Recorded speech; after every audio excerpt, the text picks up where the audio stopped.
అండి, ఈరోజు అయితే ఒక చిన్ని వ్లాగ్తో పాటు ఒక చిన్ని ప్రెగ్నెన్సీ ముచ్చట మీతో షేర్ చేసుకుంటాను. ఫస్ట్ అయితే చిన్ని వ్లాగ్ గురించి మాట్లాడదాము. సో మేమైతే బయటికి వెళ్ళాము అంబలి కోసం. సో నాకు 6th మంత్ నుంచి అంబలి క్రేవింగ్ అయితే చాలా ఉండింది. బట్ మేము వెళ్ళిన ప్లేస్లో అంబలి అయితే మాకు దొరకలేదు. సో ఇంకా రిటర్న్లో ఇంటికి వచ్చేటప్పుడు ఫ్రూట్స్ అయితే ఇంకా అలాగే డ్రై ఫ్రూట్స్ తీసుకున్నాం అనమాట. బ్లడ్ తక్కువగా ఉంది కదా, సో దానికోసమని ఫ్రూట్స్ అవి ఇవి తీసుకొని ఇంటికైతే వచ్చేసాము. ఇంటికి వచ్చేసరికి మా పాప లంచ్ టైం అయితే అయిపోయింది. సో ఇంకా వెంటనే ఫాస్ట్గా రైస్ పెట్టేసి పుదీనా రైస్ అయితే ప్రిపేర్ చేశాను. బట్ ఇంకా మధ్యాహ్నం స్కూల్కి అయితే పంపించలేదు, ఎందుకంటే అప్పటికే చాలా లేట్ అయింది. ఇంకా తను కూడా రెస్ట్ తీసుకుంటుంది కదా అని చెప్పేసి మధ్యాహ్నం స్కూల్కి అయితే పంపించలేదు. ఇంకా రైస్ పెట్టేసి నేను తన కోసం అయితే వెయిట్ చేస్తున్నాను.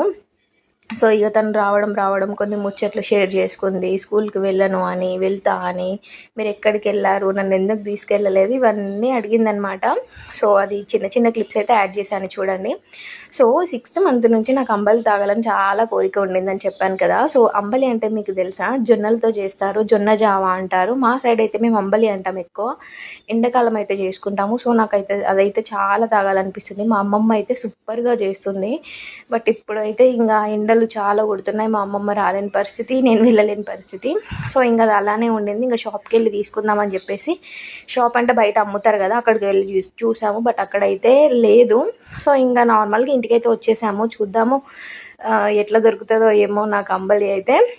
సో చిన్న ప్రెగ్నెన్సీ ముచ్చట అని చెప్పాను కదా, అది ఏంటి అంటే 8th మంత్ పడ్డాక నాకు డైలీ నైట్ 3 o'clock అరౌండ్ 4 o'clockకి కాళ్ళ పిక్కలు అయితే పట్టేస్తున్నాయి అనమాట. ఒకటేసారి ఇట్లా గట్టిగా పట్టేసి అసలు పెయిన్ అయితే విపరీతంగా ఉంది. అది ఎందుకు అవుతుందో నాకు ఏం అర్థం కావట్లేదు. నేను డాక్టర్స్కి కొన్ని వీడియోస్ చూస్తే బ్లడ్ సర్క్యులేషన్ లేకపోతే అలా అవుతుంది, కాల్షియం బాడీలోకి వెళ్ళకపోతే అలా అవుతుంది అని కొందరు కొన్ని రకాలుగా అయితే చెప్తున్నారు.